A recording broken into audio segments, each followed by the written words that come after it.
Die Vereniging van Veevoervervaardigers, AFMA, het saam met die Suid-Afrikaanse Vereniging vir Dieregesondheid 'n werkwinkel oor antimikrobiese weerstandigheid aangebied. Landbou.com het by die werkwinkel aan Elanco se hoofmediese beampte, professor Shabbir Simjee, gevra hoe boere kan bydra om weerstandigheid te bekamp.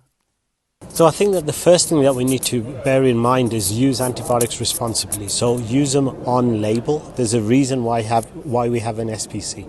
So if it's being recommended for 5 days, use it for 5 days. If it's been recommended for swine, use it in swine. Don't put it into cattle, because those drugs have been tried and tested in the animal species by the route of administration, by the dose that's been put on the SPC.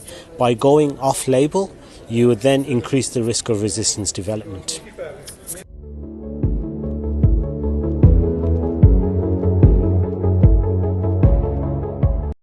So, for example, Europe, we do have everything's on prescription. In the US, everything's moved to prescription as well.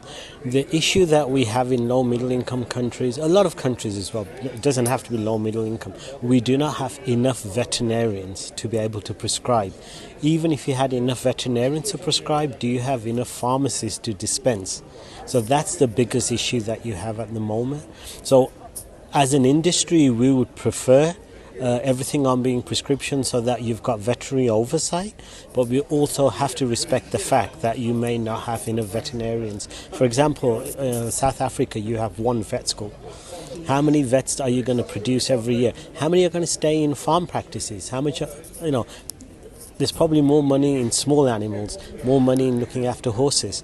Most will leave the country. So you do have a shortage of vets, and I think that's your biggest issue. So yes, we would like everything to be on prescription, but if you don't have enough vets to prescribe, or you don't have enough veterinary channels to distribute, that becomes challenging.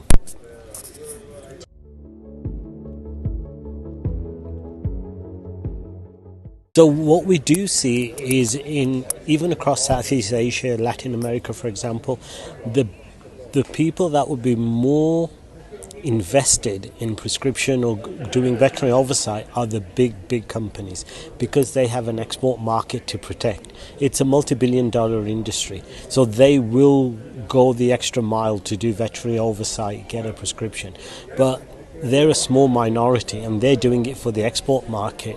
What we're really looking at is how do you protect your domestic market and your people. So yes, there's an export market, but you're not in the game. Well, I guess you are looking after people, but it's your own people you need to look after as well, not just the countries you're exporting to.